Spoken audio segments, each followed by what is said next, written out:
काही घरात खटके उडतात, पण त्यातूनही गोडवा निर्माण करणाऱ्या सासूसुना असतातच. आजकाल IT मध्ये काम करणाऱ्या मुली आणि त्यांना सांभाळणाऱ्या सासवा घरोघरी दिसतात. तर अशाच घरात आपण जरा डोकावून बघूयात.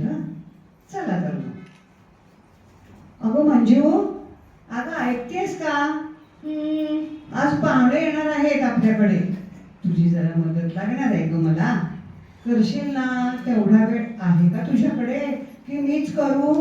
हे बघा आई, काम वगैरे काही नाही ना. मला अजून ना खूप असाइनमेंट करायचे. अजिबात वेळ नाही. काय ग तुझं हे असाइनमेंट? कधीतरी 2 पोळ्या करून बघ ना. स्वतः केलेलं खाण्यात खूप मजा असते. पोळ्या लाटायचा परफॉर्मन्स करायला आले नाही मी या घरात. अगो बाई, तू या घरात आली आहेस? मला तर बाई कधी कधी भात झाल्यासारखी इकडून तिकडे फिरताना दिसतेस. बोलायची एकही संधी सोडत नाही तुम्ही. मी आता ऑफिसला जाते कशी. काय ग हे तुमचं एक कॉर्पोरेट ऑफिस म्हणजे काय जेल आहे का? म्हणजे AC मध्ये टांगून ठेवायचं आणि कधी कधी पॅरलवर सोडल्यासारखं आपलं घरी यायचं. अगं मीही नोकरी केली आहे. सरकारी. हो सरकारीच, पण नोकरीच होती ना ती. सरकारी आश्वासनं खोटी असतात, पण नोकरी मात्र खरी असते हो. हे जरी खरं असलं ना तरी तुमच्याकडे की नाही कठोर कॉम्पिटिशन नाही, डेली कमिटमेंट नव्हत्या. हो गो बाई, आम्ही गरबा खेळायला जायचो बरं ऑफिसमध्ये. आणि काय नुसत्या फायली इकडून तिकडे हिंडवायच्या आणि गरबा खेळायचा. तसं नाही हा. हे कसं सांगू का, बुलफाईट असते ना तसं. माणसं धावतात पुढे आणि बैल मागतात धावत मागे मागे जात असतात. अहो आमचं ना अगदी तसंच आहे. टार्गेटचे बैल आमच्या पुढे धावतच असतात. म्हणून तुम्ही बेल बॉटम घालता वाटतं. It's a joke. माझं एवढंच म्हणणं आहे की थोडं घराकडे लक्ष द्यावं ग.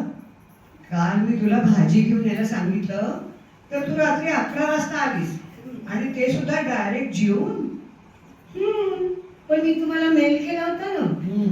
अगं मी घरातली कामं करू का तुझं मेल वाचत बसू? मेल वरून भाजी करता येत नाही, ती स्वतःच्या हाताने करायला लागते. मग करा तुम्हीच. हो ग, मीच केली होती आणि करणार. माझी ना नाहीच आहे. माझं एवढंच म्हणणं की मी केलेलं खायला तर तुमच्याकडे वेळ असतो का ग? काल मी छान पाईनॅपल घालून शिरा केला तर तुम्ही उशिरा परत आलात. परवा खमंग लोणच्याचा घाट घातला तर तुम्ही ऑफिसमधल्या लोनचं टेन्शन घेऊन बसलात. एवढं सगळं टिपटॉप केलं तर तुम्ही लॅपटॉपला चिकटून बसलात. कॉम्प्युटरमध्ये व्हायरस जाऊ नये म्हणून जेवढी काळजी घेताना तेवढी आयुष्यात रस घेताना दिसत नाही तुम्ही. आयुष्यातील सगळा रसच निघून चाललाय तुमच्या. हे लक्षात येत आहे का? अहो आई हो, लक्षात येते आमच्या. पण आम्ही की नाही अगदी हेल्पलेस झालो. हेल्पलेस कुठले? You are hopeless. हे बघा, त्याचं काय माहितीये का आई, तुम्ही असं बघा की आम्ही जर असं करायला लागलो आणि तुम्ही म्हणलात तसं, आम्हालाही वाटतं हजारदा थांबावं, जरा थांबावं कामातलं. पण दुसरे पुढे निघून जातील ना, याची भीती वाटत राहते. सेलफोन किंवा लॅपटॉप नसला ना तर अगदी बेचैन व्हायला होतो. म्हणजे अगदी ना खरे सुद्धा फार अस्वस्थ होतो. आम्ही ना आउटडेटेड झाल्यासारखंच वाटत राहतं सारखं. कॉर्पोरेटमध्ये डेअरिंग असतं, पण डेअरिंग आणि शेअरिंग नसतं. तिथे नसेल ग, पण इथे आहे. घरी मी तुझी एक चांगली मैत्रीण होऊ शकते.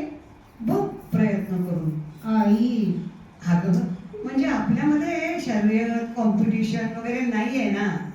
आणि जरी लावण्यात आली तरी पोळ्या लाटण्यात तू काय मला हरवू शकणार नाहीस. ते खरं आहे. पण थँक्यू सो मच आई. या कामाच्या प्रेशरमुळे ना पावसाळ्यामध्ये ना संपर्क सुटलेल्या गावासाठी अवस्था